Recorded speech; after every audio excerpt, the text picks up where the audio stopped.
और सो इस वीडियो का जो टॉपिक है वो ईसोफेगस पर है। सही है।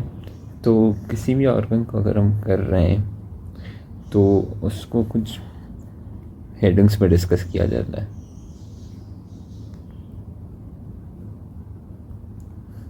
सबसे पहला इसका इंट्रोडक्शन, फिर उसका एम्ब्रियोलॉजी थोड़ी सी डिस्कस करते हैं, उसके पार्ट्स, उसकी सप्लाई मतलब कि ब्लड सप्लाई, लिम्फेटिक सप्लाई वगैरह, उसके रिफ्लेक्शंस और रिलेशन, रिफ्लेक्शन मतलब कि पेरिटोनियम और रिलेशंस मतलब कि इन एब्डोमेन, उसके सराउंडिंग स्ट्रक्चर्स क्या हैं, और फाइनली उसके क्लिनिकल्स। ये 6 चीज़ें हैं जो किसी भी ऑर्गन को डिस्कस करते हैं तो फिर उसमें इन 6 चीज़ों का ख्याल रखना होता है। ठीक है। तो अब इंट्रोडक्शन ऑफ ईसोफेगस में अब हम डिस्कस करने जा रहे हैं। तो लास्ट टाइम हमने डिस्कस किया था कि हमने गट ट्यूब की शुरुआत माउथ से हुई थी और एंड क्लोएका से हुई थी।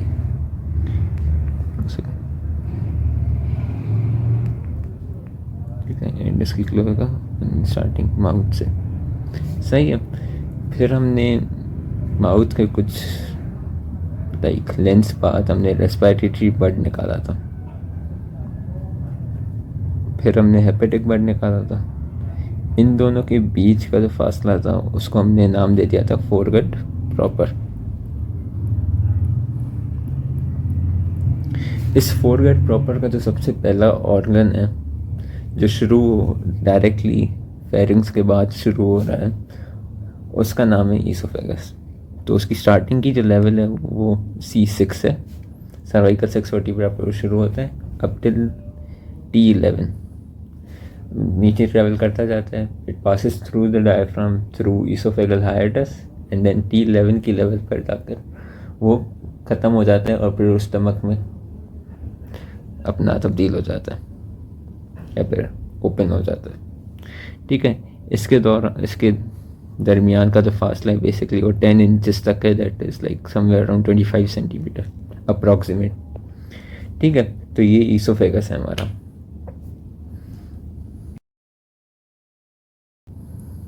एम्ब्रियोलॉजिकली अगर हम ईसोफेगस को देखें तो उसकी डेवलपमेंट में कुछ ज़्यादा खास वो नहीं है। It's a narrow tube. ठीक है। इसका अपना ल्यूमेन था। ल्यूमेन पहले जिस भी किसी चीज़ का ल्यूमेन होता है जो ट्यूब होता है वो सबसे पहले उसमें एट्रीजिया हो जाती है, स्टार्टिंग में कम्प्लीटली बंद हो जाता है। फिर उसके बाद थोड़ी लाइक टाइम गुजरने समवेयर अराउंड वीक 10 तक उसमें फिर एपोप्टोसिस होती है जिसकी वजह से वो रीकैनलाइज हो जाता है। ठीक है। फिर से रास्ता ल्यूमेन फिर से खुल जाता है उसका। तो ईसोफेगस में भी ऐसा ही होता है। इसके अलावा इसकी जो मेजेंट्री है उसका नाम है मीज़ो ईसोफेगस। ये मेजेंट्री जो होती है खासकर इसके थोरेसिक पार्ट के पास होती है। ठीक है। ये सर्वाइकल पार्ट छोटा है उसका। अब थोरेस में जब ये होता है इसकी अपनी मेजेंट्री, ये सारी मेजेंट्री जो अपनी है वो यूज़ कर देता है डायफ्राम की डेवलपमेंट में। डायफ्राम की जो लेफ्ट और राइट क्रक्स हैं वो मीसो ईसोफेगस से आते हैं। ठीक है। तो ये इसकी एम्ब्रियोलॉजिकल वो है, बेसिस है ईसोफेगस की। अब अगर पार्ट्स ऑफ ईसोफेगस की बात की जाए तो हम इसको 3 पार्ट्स में डिवाइड करते हैं। अब वो 3 पार्ट्स पर हम डिवाइड कर सकते हैं, हम उसको 2 हिस्सों में कर सकते हैं, मतलब कि 2 वेज है हमारे पास कि हम उसको 3 पार्ट्स में डिवाइड करें। एक वे है बाय रीजन, दूसरा वे है बाय लेंथ। बाय रीजन में हम लोग उसका सबसे पहला जो पार्ट होगा वो वाला ईसोफेगस का सर्वाइकल रीजन में, दूसरा हिस्सा वो होगा जो थोरेसिक रीजन में, और तीसरा हिस्सा वो होगा जो एब्डोमिनल रीजन में। ठीक है। तो सर्वाइकल ईसोफेगस, थोरेसिक ईसोफेगस और एब्डोमिनल ईसोफेगस। बाय लेंथ से अगर हम कर रहे हैं ईसोफेगस को तो फिर हम उसको फिर से 3 हिस्सों में डिवाइड कर सकते हैं। एक अपर 1/3, दूसरा मिडिल 1/3 और लास्ट वाला लोअर 1/3। ठीक है, ये तो इसके पार्ट्स आ गए, लेकिन हमने इसको 3 हिस्सों में डिवाइड करें। इसकी जो स्टार्टिंग होगी वो उसकी कम्युनिकेशन होगी फेरिंग्स के साथ, तो इसका जो अपर इसोफेगल स्पिंक्टर होगा जो फेरिंग्स को इसोफेगस के साथ कनेक्ट कर रहा होगा, उसकी जो एंड होगी वो स्टमक के साथ कंटिन्यूस होगी, तो इसका जो एंड होगा उसको बोलेंगे हम लोअर इसोफेगल स्पिंक्टर।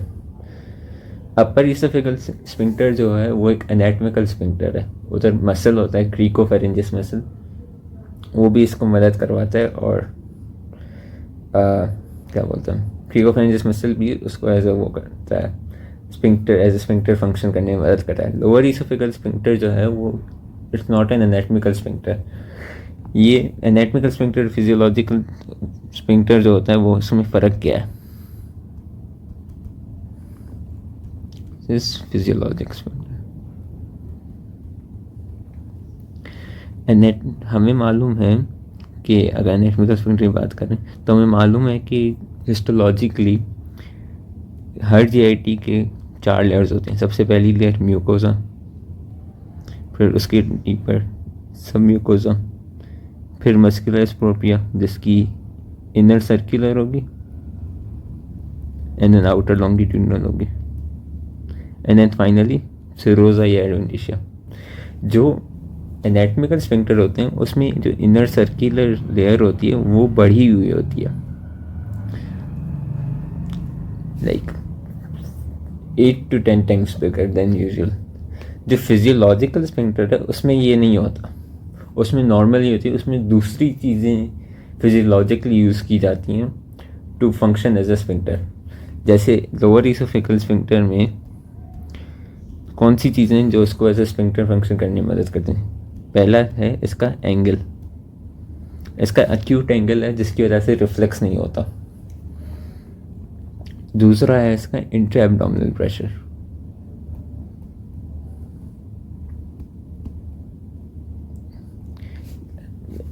एब्डोमेन का प्रेशर हाई होने की वजह से ये रिफ्लेक्स नहीं करने देता उसको। और फाइनली जो है वो है diaphragm. Diaphragm obviously since oesophagus उसके थ्रू पास हो रहा है तो उसके जो मसल हैं वो एज अ टाइटनिंग उसका फंक्शन करने के लिए हेल्प करते हैं। तो ये लोअर इसोफेगल स्फिंक्टर आ गया, ठीक है। तो रिपीट, हमने इसोफेगस को 3 हिस्सों में डिवाइड किया, 2 रास्ते हैं उसको 3 हिस्सों में डिवाइड करने, एक रीजन के हिसाब से सर्वाइकल, थोरेसिक और एब्डोमिनल।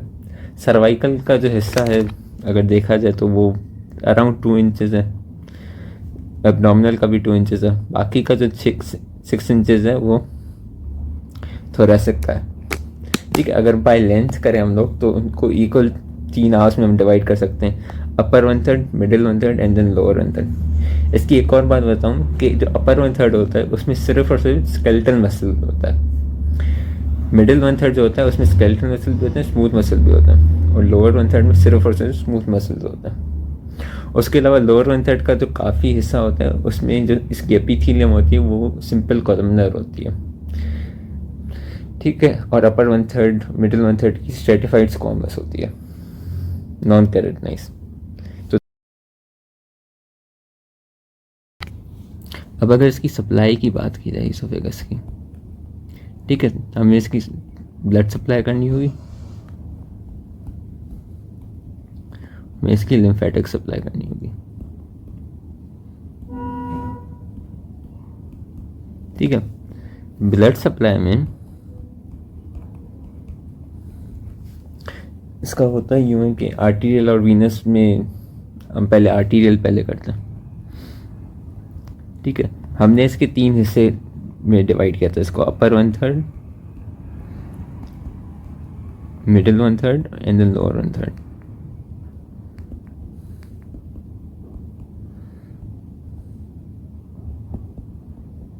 जो अपर 1/3 है, since it's in the cervical region, तो उसकी जो वो होगी ब्रांच जो उसको सप्लाई करेगी वो सबक्लेवियन से आएगी।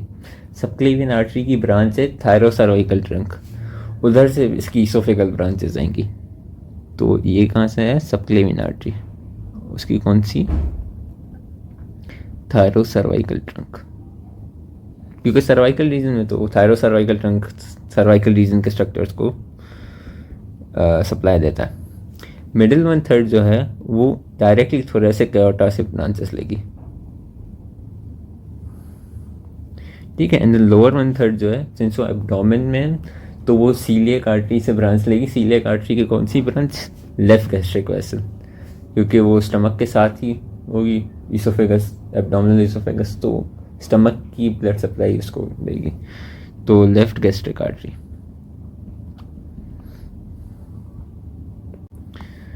ठीक है, फ्रॉम सीलिएक ट्रंक।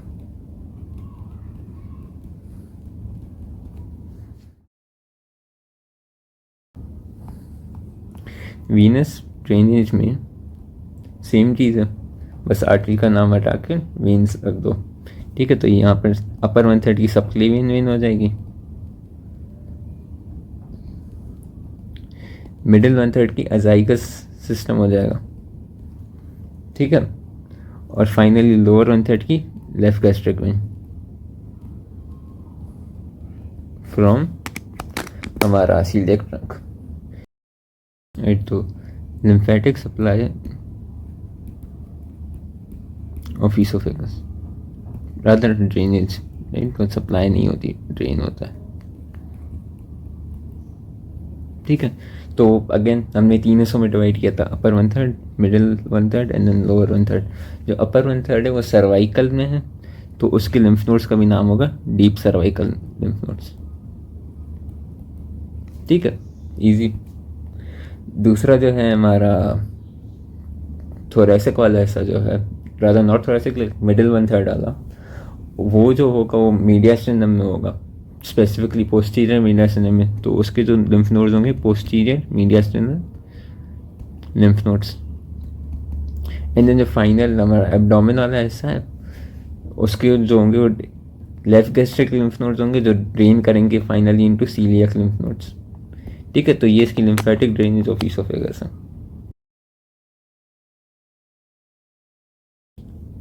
अब इसकी जो रिफ्लेक्शंस और रिलेशंस हैं वो उतनी इम्पोर्टेंट नहीं है, तो फिर मैं नहीं कर रहा। बाकी अब क्लिनिकल्स पर आ जाते हैं ईसोफेगस पे, ठीक है। अब क्लिनिकल्स पर आ रहे हैं ईसोफेगस के, तो सबसे पहला जो क्लिनिकल है, किसी भी चीज़ जिसका ल्यूमिन होता है तो वो ल्यूमिन कभी भी एम्ब्रोलॉजिकली डेवलपमेंटली ब्लॉक हो सकता है, उसको हम बोलते हैं एट्रीजिया, सही है। बिलफर्स अगर किसी भी उसका ल्यूमिन ब्लॉक है, ये ईसोफेगस है, यहाँ पर ट्रेकिया है, तो अगर यहाँ से ल्यूमिन ब्लॉक हो गया, ल्यूमिन ब्लॉक क्यों हो गया? रिकैनलाइजेशन नहीं हुई सही तरीके से, ठीक है। अब यहाँ पर ल्यूमिन ब्लॉक हो गए, this onwards lumen block completely, तो अब रास्ता नहीं जा रहा फूड को। अक्सर ये होता है कि कभी रास्ता नहीं मिल रहा होता, ल्यूमिन ब्लॉक हो जाता है, तो एक एबनॉर्मल पाथवे क्रिएट हो जाता है from one lumen to another lumen. ऐसे एबनॉर्मल पाथवे को हम बोलते हैं फिस्ट्यूला, ठीक है। फिस्ट्यूला की डेफिनेशन क्या हुई कि दो ल्यूमिन्स के बीच में abnormal connection is known as fistula, ठीक है। ये सिंस ट्रेकिया और ईसोफेगस के बीच में, तो this could be called as tracheo oesophageal fistula, ठीक है। तो ये हमारा दूसरा क्लिनिकल आ गया, फिस्ट्यूला फॉर्मेशन। फिस्ट्यूला और एट्रीजिया दोनों साथ ही अक्सर होते हैं, ज़रूरी नहीं है कि साथ हो, ठीक है। एट्रीजिया अकेला भी हो सकता है, फिस्ट्यूला अकेला भी हो सकता है, दोनों साथ भी हो सकते हैं, ठीक है। थर्ड चीज़ आ जाती है वो है एकेलेजिया। एकेलेजिया बेसिकली ये है कि लोअर ईसोफेगल स्फिंक्टर जो है वो फेल्स टू रिलैक्स। होता कुछ यूँ है कि ये हमारा ईसोफेगस है अगर, और यहाँ पर लोअर ईसोफेगल स्फिंक्टर है, सही फिजियोलॉजिकल स्फिंक्टर है, लेकिन फिर भी मस्कुलर लेयर तो है उसकी, राइट, थिकन नहीं है लेकिन ऐसी इनर सर्कुलर वाली लेयर है। अब इसको इनर्वेट करेंगे न्यूरॉन्स, सारे स्मूथ मसल वगैरह को न्यूरॉन्स इनर्वेट कर रहे हैं, तो जब पेरिस्टाल्टिक वेव आ रही होती है, मतलब कि पेरिस्टाल्सिस हो रही होती है, तो फूड पार्टिकल नीचे जा रहा होता है। अब होता यूँ है कि पेरिस्टाल्टिक वेव स्टिमुलेटरी है, तो स्टिमुलेट कर रही होगी स्मूथ मसल्स को। जब वो पहुंचेगी लोअर ईसोफेगल स्फिंक्टर पर, तो यहाँ पर एक इंटरमीडिएट न्यूरॉन आएगा जो इनको इनहिबिट करेगा। किसको इनहिबिट करेगा? लोअर ईसोफेगल स्फिंक्टर को। अगर वो लोअर ईसोफेगल स्फिंक्टर इनहिबिट हुआ तो वो क्या करेगा? रिलैक्स कर देगा। सही है। तो स्टिमुलेटरी वेव आई, एक इंटरमीडिएट न्यूरॉन ने लोअर ईसोफेगल स्फिंक्टर को इनहिबिट किया ताकि वो रिलैक्स हो गया तो वो ओपन हो जाएगा, फिर फूड चल जाएगा स्टमक में। अगर बिलफर्स ये न्यूरॉन नहीं हो, अब ये एम्ब्रियोलॉजिकली भी नहीं हो सकता, लाइक डेवलप ही नहीं हुआ, या फिर माइग्रेशन ही नहीं हुई न्यूरल क्रस्ट सेल की, ठीक है, ऐसे को हम बोलेंगे प्राइमरी एक्लेजिया। ठीक है। या फिर ऐसा हो कि एम्ब्रियोलॉजिकली तो सही हो लेकिन बाद में जाकर डैमेज हो गया। डैमेज क्यों होगा? Parasitic infection. ऐसे को हम बोलते हैं सेकेंडरी एक्लेजिया। ठीक है। तो ये एक्लेजिया के दो वो आ गए, टाइप्स आ गए। होगा क्यों? Lower oesophageal sphincter fails to relax. इसकी पैथोजेनेसिस क्या होगी? इसका जो न्यूरॉन है वो काम नहीं कर रहा सही तरीके से, या तो डैमेज हो गया या तो है ही नहीं शुरू से। ठीक है। इसके सिम्टम्स क्या हो सकते हैं? अब अगर खाना फंसा हुआ है तो उल्टी होगी, लाइक एंटीपैरास्टल्सिस, वॉमिटिंग वगैरह हो सकती है। उसके अलावा सिंस ये इनहिबिटिंग न्यूरॉन ही नहीं तो जो स्फिंक्टर है वो पहले से ही बहुत टाइट होगा वो, तो फिर अगर हम उसको एक्सरे मतलब कि रेडियो ओपेक डाई यूज़ करके देखेंगे तो ईसोफेगस की सारी बॉडी ऐसे नजर आएगी हमें, उसका ल्यूमेन जो स्फिंक्टर वाला ऐसा होगा ऐसे। इसको बोलते हैं bird beaks appearance, birds beak appearance. ठीक है। ये आ गया हमारा एक्लेजिया, तीसरा क्लिनिकल। चौथा जो क्लिनिकल है वो है ईसोफेगल वराइसिस।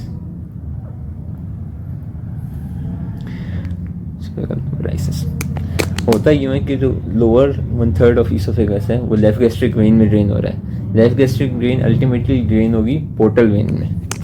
ठीक है। तो बिलफर्ज अगर ये लेफ्ट गैस्ट्रिक वेन है और जो मैंने रेड चलो ब्लू से बनाता हूँ,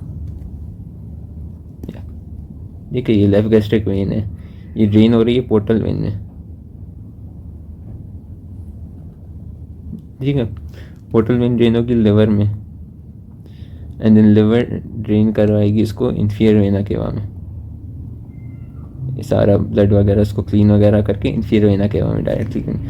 अब बिलफर्स के सिरोसिस ऑफ लिवर हो गई। सिरोसिस ऑफ लिवर में लिवर अब ब्लड क्लीन ही नहीं करेगी, क्लीन नहीं करेगी तो इंफीरियर वेना केवा के थ्रू वो जाएगा नहीं, तो बैक पुलिंग होगी ब्लड की, ब्लड वापस जाएगा। अब ये वापस जाकर ईसोफेगस यहाँ पर है, इधर ईसोफेगस की वेन्स जो स्पेशली लोअर 1/3 वाला है जहाँ जिसको लेफ्ट गैस्ट्रिक वेन कर रही थी, तो वहाँ पर जो वेन्स होंगी ना, सिंस ब्लड बैक पुल करेगा तो पहले वेन्स ऐसी थी, अब वेन्स होंगी मोटी हो जाएंगी। इसको बोलते हैं वेरिकोज वेन्स। इससे मसला ये होगा कि अगर कोई चीज़ खाना वगैरह सॉलो कर रहा है बंदा तो इसमें ये वेन्स डैमेज हो सकती हैं, तो उसमें फिर खून की उल्टी आएगी। उल्टी को हम बोलते हैं एमेसिस, मेडिकल टर्म से उल्टी is known as emesis, and blood is known as haemat. तो हीमेटो एमेसिस मतलब कि खून की उल्टी आना, तो ये ईसोफेगल वराइसिस में हीमेटो एमेसिस होगी। फाइनल चीज़ हमें डिस्कस करनी है वो है हाइटल हर्नियास। अब हाइटल हर्नियास के बहुत सारे रीज़न हो सकते हैं। हमने एम्ब्रियोलॉजिकली डिस्कस किया था कि ईसोफेगल हाइटस मतलब कि डायफ्राम जो है उसको डेवलपमेंट में ईसोफेगस की मेजेंट्री का काफ़ी अच्छा रोल है। बिलफर्स के वो डेवलपमेंट में नहीं हो रही सही तरीके से, वेल डेवलप हो गई, तो उसमें क्या होगा कि जो ईसोफेगल हाइटस है, वो ओपनिंग जिसके थ्रू ईसोफेगस पास हो रहा है उसको ईसोफेगल हाइटस बोलते हैं, वो वाइड हो जाएगी। अब ईसोफेगस जितना है ओपनिंग कितनी बड़ी है, तो जो स्टमक होगा ना वो ऐसे करके साइड में ऐसे पैरेलल टू ईसोफेगस ऐसे करके आ जाएगा। इसको हम बोलते हैं पैरा ईसोफेगल हाइटल हर्निया। ठीक है। और रोलिंग हर्निया, ये कंजेनाइटल भी हो सकती है, मतलब कि डेवलपमेंट सही तरीके से नहीं, या फिर ये एक्वायर्ड भी हो सकती है, मतलब कि अगर बिल्फर्स वीकन हो गया डायफ्राम के मसल, तो जो ओपनिंग है इसोफेगल हाइटस वो वाइडन हो जाएगी, तो उसमें फिर पहला इसोफेगल हाइटल हर्निया हो सकता है। ठीक है, पहला टाइप ऑफ हाइटल हर्निया ये आ गया। दूसरा टाइप ऑफ हाइटल हर्निया ये है कि ये इसोफेगस है और फिर स्टमक है। स्टमक जो करती है वो करती है रोटेट। जब स्टमक रोटेट करती है तो वो इसोफेगस को अपने साथ नीचे लाती है, तो इसोफेगस एलोंगेट होता है। अब इसोफेगस एलोंगेट हो रहा है, स्टमक उसको नीचे ला रही है, रोटेट हो रही है, बिल्फर्स की इसोफेगस एलोंगेट ही ना हो। ठीक है, अगर इसोफेगस एलोंगेट नहीं हुई, अगर ऐसा नहीं हुआ तो क्या होगा, ये इसोफेगस है और ये स्टमक उसके थ्रू आ जाएगा। इस दफा not parallel but directly in line with oesophagus. ऐसी हर्निया का बोलते हैं स्लाइडिंग हर्निया। ठीक है, तो ये दो तरीके की हाइटल हर्निया है। इसका कॉज इसोफेगस एलोंगेट नहीं हुआ, और रोलिंग हर्निया का कॉज इसोफेगल हाइटस जो है वो वाइडन हो गया ड्यू टू एनी रीज़न। अब वो यूजुअली ड्यू टू डायफ्राम की mal development, but can also be acquired, जिसमें वीकनेस ऑफ मसल हो गई। ठीक है, दैट्स ऑल फॉर इसोफेगस के क्लिनिकल्स।